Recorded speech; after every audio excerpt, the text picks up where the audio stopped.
Hello everyone, and welcome back to Satisfactory. Today we are going to finish off the power grid, and then probably work on something important. I don't know.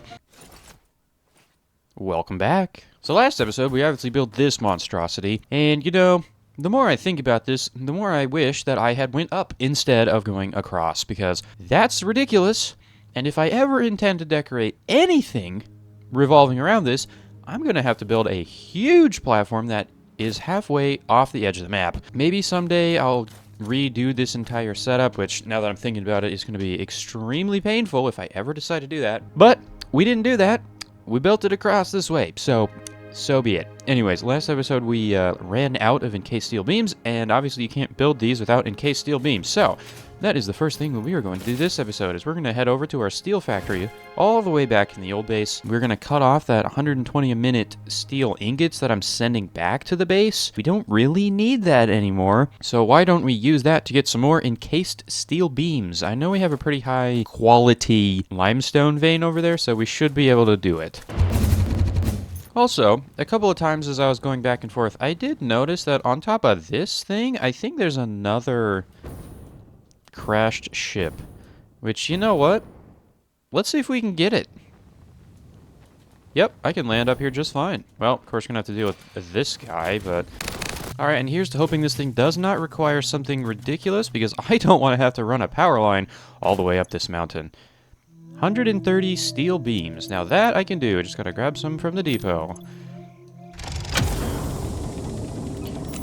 Thank you very much. Alright, and while I'm up here, let's also grab the power slug that is just sitting on this rock. Actually, while we're flying up this high, let's just go grab this purple power slug as well. Boom! Alright, now we can head back. I don't think there's anything else on super tall platforms. Alright, let's first and foremost scan this hard drive, because I like hard drives. And let's look into potentially getting a new research. Probably, well, actually I don't think we can get any new research, but I would like to get hazmat suit at some point today, so you know what? Another thing that we're going to do today, once we have the full power built, we're going to use the plastic chips for additional processing.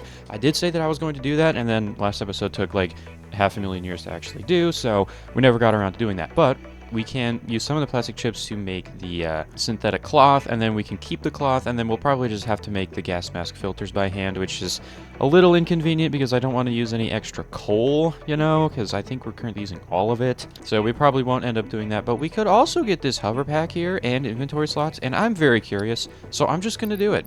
That sounds kind of good. Do I have enough heavy modular frames for this? Yes, I do. Good. And it looks like the computer factory did actually fill up, which is good. Oh, you know, maybe that's another thing we'll do today. Because that's actually why we were doing the power, so we could get the extra plastic to send all of it into the computer factory. I'm pretty sure that's what we were doing. I'm not actually sure. And there we have it, the hover pack. Milestone reached. The hover pack draws energy from nearby power connections, and so can only be used in their vicinity. Oh. It provides an excellent vantage point of your work, which you clearly need. Otherwise, you would have optimized that obvious problem by now. What? Okay, you know what? I'm not going to argue with you, Ada. You're just stupid. We all know this. Okay. Anyways, hover pack. What do we need for this? We actually have everything I need already. I just need some heavy modular frames, which, checking one of my drop boxes. Yeah, I definitely got that. So let's make it. Hover pack. Consumes 100 megawatts. Not like that's a problem anymore. Oh, wow. Wait, no, this thing's really nice. Hold on. Now, you can't go very fast with it, but oh man, this is going to be amazing for building, because now I don't have to just like kind of spam spacebar with my jetpack. Now, I'm not going to keep this as the main source of transportation. I'm going to keep both the jetpack and the hover pack, because the jetpack's better for moving distances, but the hover pack is better for building. So that's actually good to know. Now, another thing that some people were saying, and by some people I mean comments in basically every single video that I have, is in the Dimensional Depot, if I get the manual unloader upgrade, I can upload from my inventory. Now, I'm pretty sure the Dimensional Depot itself isn't actually a like one-to-one thing, right? What I thought was the case is that once you place this down, this Dimensional Depot is the one that holds concrete. That is its job. But there is one here for packaged fuel. That one has been removed and switched out for the turbo fuel. So theoretically, if I got this upgrade, I could just shove this extra 46 packaged fuel that I have into my dimensional depot here, and it would stay there, which also would allow us to upload all of these tools that I have, which would also be really convenient, right? Because then I can upgrade I could just shove my parachute, my hover pack, my jetpack, and then anything else that I just don't have on my inventory because it was annoying to carry, like the rebar gun, power shards, Mercer spheres, and all the things like that. That would be great. So I think that's what we're also going to do, but of course we got to wait around 2 minutes for the hard drive. So why don't we just, instead of waiting for 2 minutes, use those 2 minutes to tear down this steel line right here, which is no longer needed. I did say when I upgraded this that it was going to stay here for legacy purposes, but legacy is dead, no one cares, and we're just going to take it down.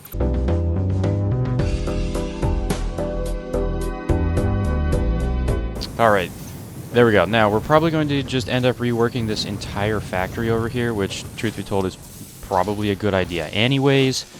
And we'll just, you know what, are these even Mark II miners? I think they are. Yeah, they are. Okay, so these are all miner Mark IIs, but we're just not using half the steel. Okay, let's definitely just rework this entire thing. But my hard drive scan should be completed by now, so let's go grab it. And also at some point, we're going to need to just go around and look for things, right? Because Mercer spheres, we need a bunch. Sommer sloops would be great to have, because I know there's a research that takes them, which I should probably also do this episode. I have just been putting it off for absolutely no reason at all. Alright, there is our hard drive analyzed. Let's see what we're cooking up today. Whoa. Is this good? Electrode aluminum scrap, huh? Ah, oof. Hard choices here, hard choices here. Okay, let's think about this just a tad. Now this, I probably won't end up getting because it requires petroleum coke instead of coal, which actually that might be good. Hold on. It takes less and it makes more aluminum out of your aluminum. Ugh. Dang it! Okay, that's actually pretty good. But there's going to be a new recycling problem because it won't be the perfect rate, so that's going to be a little weird. But also, compact steel ingot, compacted coal to make steel, it doubles the steel you get. Oof. Yeah, 2 to 4 instead of 3 to 3, and it takes half the coal. Now, obviously, it subs in half that for sulfur. But if we think about this, we have 240 iron ore. If we double overclock those, we could have 480. We'd have 240 compact coal. And the sulfur over there, which we do have, could be a thing that we could use. Now, I don't know the purity of it, so let's scan. I think it's actually impure, but we just need 240, so that is a double overclocked Mark II miner. If we did that, we could get double the steel. Yep, it is. Okay, so that is impure, but double overclocked, we should be able to get 240, which then 240 is 480 compact coal, which then can be combined with 480 iron from 2 overclocked normal veins to get us 480 iron. Yeah, I think I did the math right, but I said it wrong. So, you know what? Let's do that. We're reworking the steel area anyways, so let's just go with this. Okay, also, while I'm over here, let's go ahead and get this research manual depot upgrader, or inserter, or whatever that is. Now, we are running very low on the Mercer spheres. We have 5 now. Manual depot uploader unlocked. Storage dimension and pocket dimension now connected both ways and stable. Parts can now be uploaded to the storage dimension directly from the inventory. Note: the storage dimension now understands the boundaries of the pocket dimension and recognizes the distinction between matter belonging to the Pioneer's inventory and matter belonging to the Pioneer. The window within the shallows within the deep, curling around itself separately, echoes strangely. I'm sure strange is the correct term for what this must feel like to you. I like that there's an important distinction between my inventory and myself, because that makes sense, right? No, it doesn't, is your answer. Okay, anyways, I should just be able to upload that. Oh my god, that's got... And it's got a little slot? That's the greatest thing ever. And you know what I'm going to do? I'm going to upload an entire stack of power shards. Now, I assume I can only do 1 stack because that's my current capacity. But those are also going to be really nice to have just in here so I can take them out whenever I need to. Nice. Okay, now also alien technology. I've been eyeing this thing up for a while and haven't got it. Alien power augmenter. No idea what it does. So let's just get it. Might as well. And man, everything I'm researching today takes computers. So it's kind of like dangling the fact that I need a computer factory over my head at the moment. So we're probably going to end up setting that up today. Probably after steel. Oh wow, it looks like the SAM factory is actually full. Which... that's surprising. And also, just for fun, and now that we've got a whole bunch of power, I'm gonna go replug in the Christmas factory. For no reason other than having a very large selection of useless components. Alright, alien power augmenter. Now this does consume the last summer sloop that I have available. Now I could take the 5 out that I have in the super duper for alien parts, but whatever. We'll just go find some more probably. Power augmenter unlocked. Summer sloops naturally harvest. Harvest. Yes, harvest energy from distant sources and distribute it locally. The power augmenter supercharges summer sloops by feeding it local power, increasing its harvesting range and efficiency, and thus power output. What? Basically, the more power it's given, the more it provides. What? Do not loop the loop organ. It will shred and tear and unravel the threads, many temples burned. Good to know, that confirms that hypothesis. Okay, so basically the weirdo said don't feed it back onto itself, which does kind of make a lot of sense if you think about it. Okay, alien, holy Christ on a bike, that's expensive. 10 summer sloops, dude? Generates power based on the total amount of power on the attached power grid. Somehow able to extract power from the summer sloop by blasting it with energy. You know what? I'm not going to question how that works, but theoretically, if we just plug this into the grid, it would increase our power by a lot. Now, I don't know how much a lot is. Is it double? Is it half double? Is it 4 times? Who knows? But that would be really great to have if I had 10 summer sloops to throw away. Newsflash, I don't. Okay, now is there any more research that I want to get before I go rambling on about steel production? Turbo or homing rifle ammo would be kind of nice. Maybe I'll do that. Yeah, let's do that. Homing rifle ammo unlocked. This ammo can be loaded into a normal rifle and, when fired, will seek a target. Clarification. This does not make the rifle a homing rifle. If you leave the rifle alone, even when loaded with this ammo, it will not return home like a devoted and adorable puppy and/or kitten. Okay, that was a weird thing to say, Ada. That doesn't even make sense. Okay, anyways, it looks like those are pretty expensive. It does take a high-speed connector, and it takes 20 to 10, or 20 and 1 to 10. So we're losing half the ammo, but it probably auto-targets. So once we have the circuit boards hooked up to something reasonable, we could probably also make a high-speed connector factory because, let's be honest here, I don't think we're going to be using all 109 circuit boards in the computer factory. That's probably excessive. But we can use it to make high-speed connectors and thus homing rifle ammo.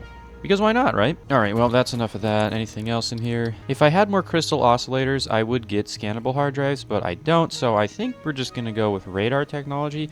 I don't know what the radar tower does, but it seems kind of cool, so let's get it. Radar tower unlocked. The tower reveals resource nodes and other useful information on the map in a set radius from its location. That's it? That's all you're going to say? Okay, well, I guess that's not so bad. Anyways, we could also get turbo rifle ammo. I don't have enough ammo for this, but we could do it. Cluster Nobelisk is a thing that exists, and then also the nuclear Nobelisk, which would be also pretty cool, but we don't have the resources for that. We could get this inflated pocket dimension for 6 extra inventory spots, which is always useful, but I don't really have the smokeless powder on me, so I think we're going to call it for research for today. Okay. Now, again, clean out my inventory because apparently I have a habit of getting rid of everything in my inventory every single, 10 seconds. All right, and now it's time to upgrade the steel factory because we need to. So, let's see if we can actually get away with this. And also, we are going to have to consider that we do have a factory currently using all of the sulfur available. So, I think what we're going to do is we're just going to slightly cut steel production if explosives are required. And I'm not going to be touching this factory because it's also going to be consuming some of the coal we have here, which is completely fine, by the way. So let's just go ahead and do some ratios here. All right, so it is 5 to 5, so it's 1 to 1 on the compact coal. Steel ingots are 2 and 1 of these instead of 1 and 1 of these. So we will get double the amount of steel, so all we have to do is combine all 240 of this with 240 of this, and that will get us what we need. Ooh, wait. Did I do this wrong? I might have done the math wrong on this. Uh-oh. This is impure, and we would need to get 240. And this is already a Mark II miner, so it can only do 60. Oof. Well, that sucks. We need more sulfur. And I mean, I could overclock it, right? So if I were to overclock this to 120, we could do 120, 120, and then we'd still have 120 steel left over. Ugh. We did it all the way. 150? This is going to be weird. I'm going to get out the notebook. Let me do some math. Hold up. Okay, well, math has been completed, and the utility of doing the compacted coal recipe has slipped away, unfortunately.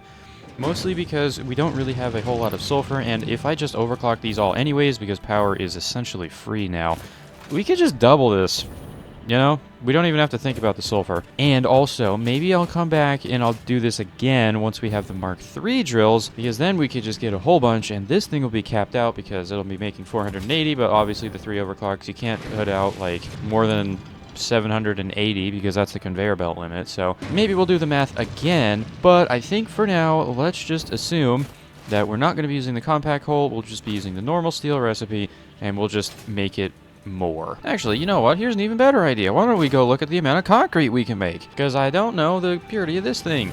Normal. Okay, 45 a minute is laughable, so let's take some of these bad boys out. Bonk, bonk, bonk. We can make 150. Okay, now 150 goes into 50 concrete a minute because it is 3 to 1. Do I have a better way to make that? No, I swear I did at one point though, but unfortunately I don't now, which is not great. But if we make 50 concrete per minute, is this a Mark 1? Yup. Okay, hold on. Okay, now this can make 300 a minute. 300 of that is 100 concrete per minute. With the 100 concrete per minute that we will be able to make, we can shove in, I believe it is 50 steel beams per minute, and we can get out 16.66 encased industrial beams per minute, which is significantly better than the, I don't know, 2.5 per minute we're currently making. Unbelievable. Okay, yep, let's do it. But that does involve tearing down this entire thing and redoing it, and honestly, it kind of needs to happen anyway, so rip and tear time. Ripping and tearing has been completed, and you can see we got some foundries in place. Now, realistically, I should be making a blueprint for these. I should really do that. Okay, anyways, these are also going to be double overclock, so 240, 240, 480, and 480. And that will get us 480 steel per minute, which is a little excessive if you ask me, but at least we will have it. That's actually the same rate as the aluminum over there, which is pretty good. So luckily we can run these all at normal speed except for the one on the end, which runs at 2/3 and produces 30 because 45 times, what is this? 10 is 450 plus the 30 is 480. I'm going to go make the blueprint for these, and I'm going to use that instead of the very laborious process of running a bunch of cables and conveyors and everything else. So let's go do that, and then we can get our steel going. And there is our 4 facing to the right blueprint, and I'm also using the nice little hover pack, which is the greatest thing ever. And now we just flip the conveyors around, and we get the left one, and we're good to go. And there we have our left one as well. Sweet. All right, let's go put this in and actually make some, steel. Well, I found a minorly inconvenient little detail about uploading directly from your inventory. As you can see, my jetpack currently has turbo fuel selected. If I upgrade this to the dimensional depot and get it back out, it automatically resets to biofuel. Why? I've tried moving it around. I've tried moving this up to the top.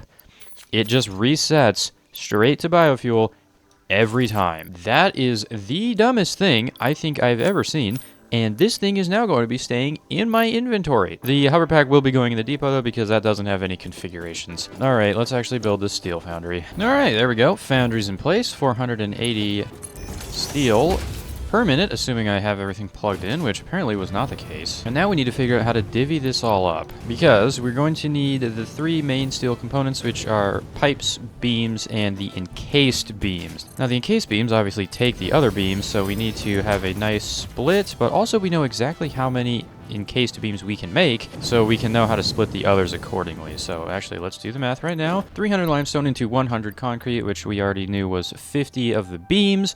So we need at least 50 beams. Now, how do you actually make the beams again? It is 4 to 1, so we need 200 at least for beams, which means we have 280 left, so we can split it 140, 140. Or maybe we kind of prioritize the beams over the pipes, because I think the pipes are cheaper, but we'll get to that eventually. Let's just get the actual encased beams first, because those are kind of the priority. Alright, concrete factory is in, and I realize we probably want to lay out the other 2 components first, so let's actually figure out how much of each we want to make. We have 280 left. Steel pipes are 3 to 2. Steel beams are 4 to 1. We have 280 left. I think we're going to go with 2 constructors for the steel pipes. That will give us 40 a minute. That's going to be plenty fine. And the rest will go into here, which will end up with around 55 per minute, which is not too bad. So we need 4 for beams, 2 for you, and then obviously we need the actual beam factory to make the other stuff. But luckily these 2 are pretty, not super big, and I think it only needs about 8, so that's not too bad. 4, 5, 6. So we need 6 constructors for these 2 parts, and then the rest of the constructors will need to go into the actual beams. But if we actually just did this a little bit more intelligently, right, we would have 2 going into pipes on the end, and then the rest would go into beams.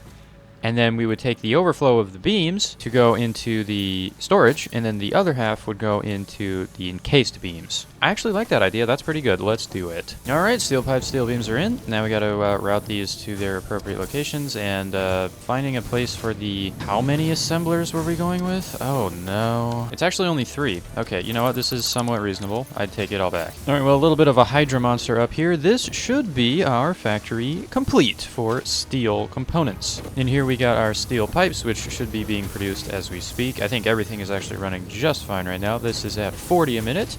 Not too shabby. This middle one here is going to be the overflow of the steel beams, because eventually these 4, and yes, I did put them at this weird clock speed to get exactly 4 of them to make the encased steel beams. Once this gets backfilled though, which actually looks to be getting pretty close, then all of the other steel beams will flow into this one right here. And of course, last but not least is these guys, which is the actual encased ones, which appear to be getting uploaded into the dimensional depot. 84, yep, we are doing much better on those. Okay, sweet, that is everything. Now, last things last, I need to go move the extras from these guys over. Guess we can get rid of these other foundations we don't need, and then the steel factory will be done. And of course, I can't even carry all of it because I have so much garbage in my inventory. I don't know how this keeps happening, but it just keeps happening. And there we have it. Steel components have been upgraded to 480 steel ingots per minute, which means a significant increase in all the other components. Boom. Okay, so that was the first thing that we needed to do today. The next thing is let's go back to our oil refinery, turbo fuel, extravaganza factory floating platform thing. And let's get some uses for those plastic chips. Because right now we're just sinking them, and there's no reason to be doing that. We could be making some extra, like, you know, everything. First things first, we're going to make the synthetic cloth, as I said. Now, where is that at? Yeah, water and plastic chips.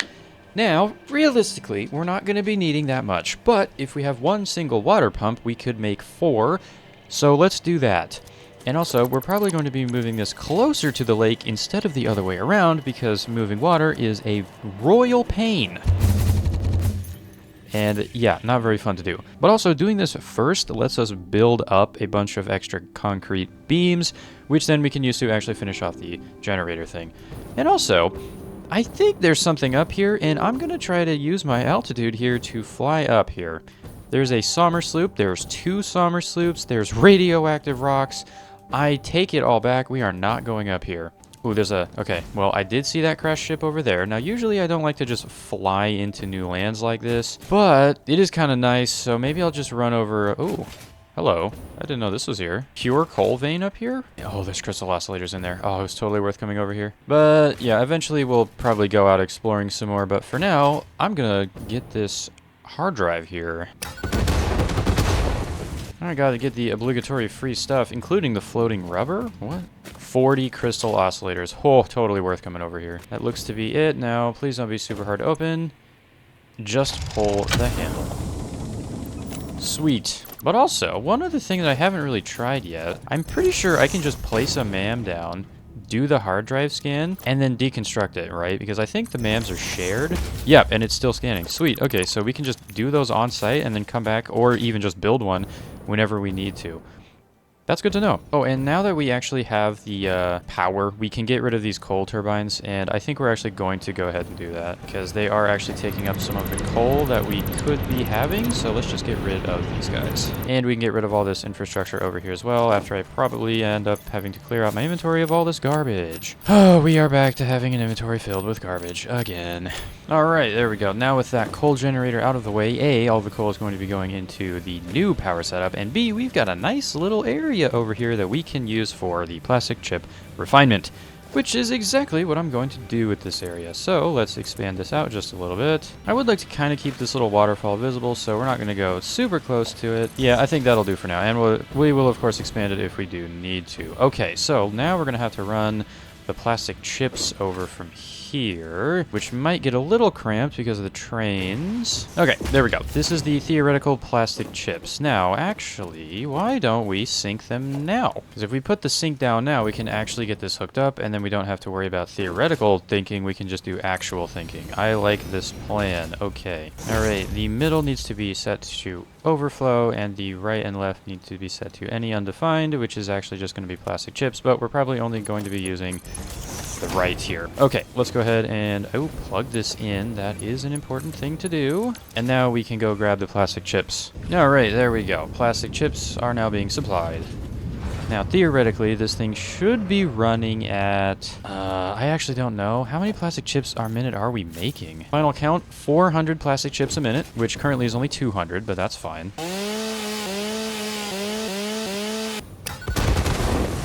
All right, the first thing that we wanted to do was make fabric. Now, those are made in refineries, and we have 400 plastic chips a minute, so we can just dump a whole bunch of this. But if we dedicate 120 of it plus a single water pump, that will get us enough to do 4 refineries worth, which I think is a great place to start. Oop, memory search is done. Hold on. This is important. What do we get? Alclad casing or plastic smart plates? Plastic smart plates, completely useless. Alclad casing now. Oh, I see. Okay, so we can substitute copper in to get the aluminum casings. Truth be told, not really too keen on that. That's not the greatest thing ever. I might just rescan this. You know what? I'm going to rescan this one. Caterium circuit boards and quick wire cable. Quick wire cable might be really nice. And we don't need circuit boards ever, so I'm actually going to take this one because we cannot rescan. We might end up using this in the computer factory, depending on where that ends up being. It might be over here because the plastic will be here, but also maybe if there's caterium over here, it will... Let's check if there's caterium over here. That might be useful. Aha. There is a normal caterium vein right over here, and looks like there's something over there. So we might actually end up building the computer factory somewhere over here, mostly because this is circuit boards. This can be the covered wires, and we will get plastic from over here, right? Because that's how you make computers. Yep, circuit boards we got. The cables, we can use that new caterium wire recipe with some rubber that we can get, or we use a copper over here. I don't really know, but 20 a minute's kind of a lot. Plus the plastic, which we are going to be getting from the chips over here. Okay, that makes sense. That was a lot of rambling, but it is good that we got that. Back to what we were actually doing. Yeah, that looks like a pretty good place for them. All right, now we just need to run some water and get the plastic chips, which we are probably also going to be setting up another one of these little overflow things, which may seem a little counterintuitive here. What are you clipping into? Literally nothing. I'd like to prioritize getting a box of cloth before we do anything else, because we're probably almost never going to be actually, like, you know, using the cloth. We also need to get some water over here, and it should just be one little pump, which is good because that makes it easier. And now that I'm thinking about it, I should have ran it the other direction so I could run the pump along like this. Well, you know what? Let's figure out what else we're going to do with the plastic chips. We're going to assume 400. Now, I know we're going to need plastic, and we might need a little bit of rubber for the computers. Now, how much plastic does a computer take? 40 a minute to make 2.5 computers a minute. So if we want 160, let's just assume we want 10 computers a minute for some reason. Is that possible? Actually, that is completely doable. Wow. That's actually kind of crazy, right? Because let's see. We need, it was 40 for 2.5 a minute, and it is 60 chips for 20, so it's 120 chips for 40. So we'd actually need 480 chips to be able to get all 10, which we don't have enough of because we only have 400 chips. We're missing a little 80. So I guess we could take a little bit from our actual plastic, or we just go with 7.5 a minute, and we would have a little bit more than enough for that, which I think that is going to be our best interest. Let's go ahead and do that. Now, the real question is it going to be worth it to build 7 of these? We would need 7 refineries. I think we can actually fit that in over here. If I am not mistaken, we may... Well, yeah, we can fit that in, surely. Okay. This right here is why I always tend to build over the empty void. It's because I always never plan things accordingly. These buildings are huge. They've always been huge. They're going to get even larger as time goes on. So that's why I just build over empty, because then I know I will never accidentally run into a stupid little outcropping like this guy. Good grief. So if anyone's wondering why I keep building over the void, that's the reason. It's convenient. Now, of course, I don't have motors for this, which is pretty typical, but that's fine. Now, we are going to need 20, 40, 60, 80, 100, 120, 140 water. So if we had 2 pumps and we overclocked one of them, that should be enough to supply this entire thing. And also, if I redid this entire thing and moved this over a little bit, but actually, you know what, I kind of like having the gap here because then it separates things. But I was going to say, if I move that over a little bit, we can just have one water pipe, because the water pipes are 600 a minute, which we will be able to supply both this heavy water requirement for 120 and this one, which is 140 off of like 2 pumps, which is perfect. Okay, so there we go, everything's plugged in now. I just got to get 2 water pumps. And I did say that I was going to try to keep the waterfall looking kind of nice, but I decided against it because we can put water pumps literally right here. Alright, you know what, we're just going to put them here for now. Again, eventually this train's going to move, but I don't know when that's going to happen, so let's just do it like this. It's going to be fine. Yay, there we go. Now these should be kicking on. Yay, look at that. We got water, we got plastic. Let's let this fill up with water. It's obviously going to prioritize this first, except for the water, which we'll get here eventually. But once we do, everything will be good to go, and we will be producing our synthetic fabric, which should end up in this nice little storage container over here. We already have some fabric coming into here, which means we should have it in here. Boom. That was not so bad. Alright, so fabric is done. The residual plastic is done, enough to make 7.5 computers a minute, I think, which is not too bad. I think we could go a little bit higher, but not really sure on that one. That is pretty good. I think the last thing that we need to do is finish upgrading, or not even upgrading, just building. We need to finish building the power network, because we should theoretically by now have enough encased steel beams for this. And if not, well, that is going to suck. So why don't we just go ahead and head back to the steel area and pick up pretty much every single one of these, and let's see what we can do. Oh, and I'll also probably need to empty out my inventory of all the garbage in here again, and then fill it with stuff to build the power generators. Oh yeah, that is pretty good. I'm taking all of them. Alright, equipment has been gathered. My inventory is now filled with useful garbage this time. How many do you think we're going to be able to build? That is the real question, and I bet the number is going to be like maybe 30. And that's going to be it, because these things take a lot of stuff, and the stack size is not high enough. Alright, let's see what we can do.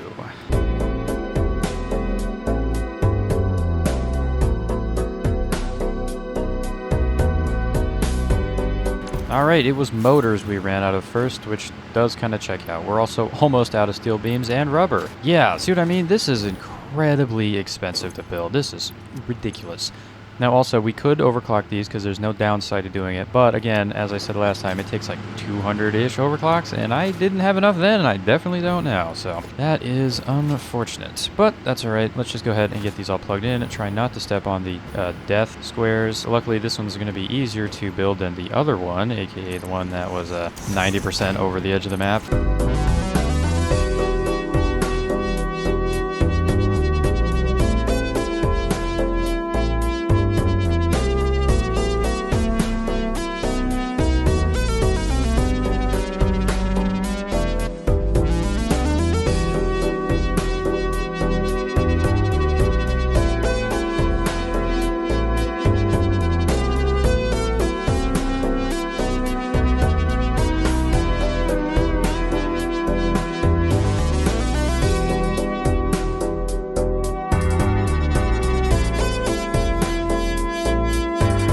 Alright, row number 3 is in, and it only took like maybe 5 more minutes of waiting around for the dimensional depot to upgrade to get the rest of the motors. Unfortunately, it looks like we're out of encased steel beams again. I've used, I think, 650 out of the 900-ish that I had, so that's going to be a little fun. We're going to have to wait around a little longer, but that's fine, because I am going to need to babysit this thing to make sure that I plugged everything in correctly.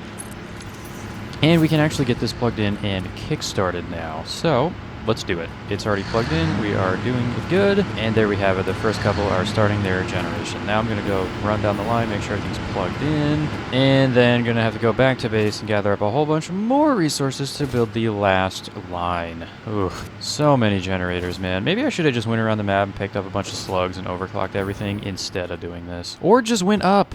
That also would have worked. But no, I had to be stubborn and do it this way. And we're out of rubber now as well. Okay, yeah, let's just go back to base, pick up a bunch more resources, come back, and finish this off.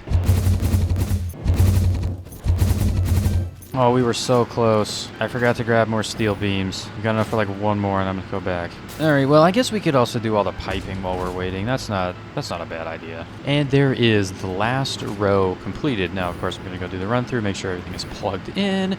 All the pipes are connected. Looking pretty good to me. You know, you always got to do this check, because if you leave one thing open, you're going to start overflowing on fuel, and then things are going to be weird. You know, I don't want to deal with that, so. Alright, yep, it looks like we are good. Ooh, except we're not. The last two over here are not connected. Good thing I checked. There we go. Looks like we're good to go. Let's go ahead and get this plugged in, and I am going to have to babysit this for just a little bit to make sure that everything is flowing correctly. And, you know, nothing is going wrong. Now, of course, the next issue is we are going to be slightly under on the sulfur production.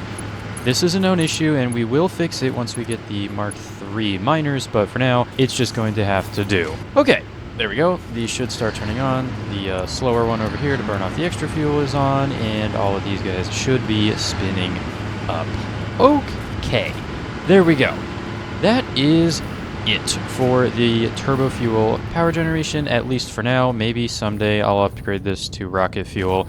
That seems like a lot of effort though, and considering this thing makes 44,000 watts or 44 gigawatts, and I'd like to do nuclear in the future, I don't think this will be touched again. I think this is just going to be a permanent feature of the base, and it will be left as such.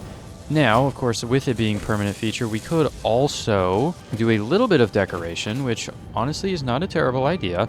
I might consider doing that, but that'll probably be a thing I do in between episodes if I ever decide to do it, because building architecturally cool looking buildings in this game specifically probably is not super entertaining. So if I do end up doing that, I'll do it in between episodes, and then you'll just end up seeing it at some point. Will I do it though? That's a great question. I think that is actually going to be it for this episode. And now that we've gotten all of the things that we've needed to completed, we upgraded steel, we got some new hard drive scans, we finished off the power generation, and we got the excess overflow stuff going into plastic and cloth in preparation for making gas mask filters and computers, which we will probably start by doing next episode. Is just making a whole bunch of computers, and then we'll probably try to make that first space elevator component. I think I said that last episode, but then ended up just spending a whole bunch of time upgrading steel and cloth and plastic and stuff. So, yeah, you know, sometimes it do be like that. Before we end the episode, though, let's check what is this thing that we actually need here. I don't know. Assembly Director System, that's what it was, and this needs adaptive control units, and it needs supercomputers. Yeah.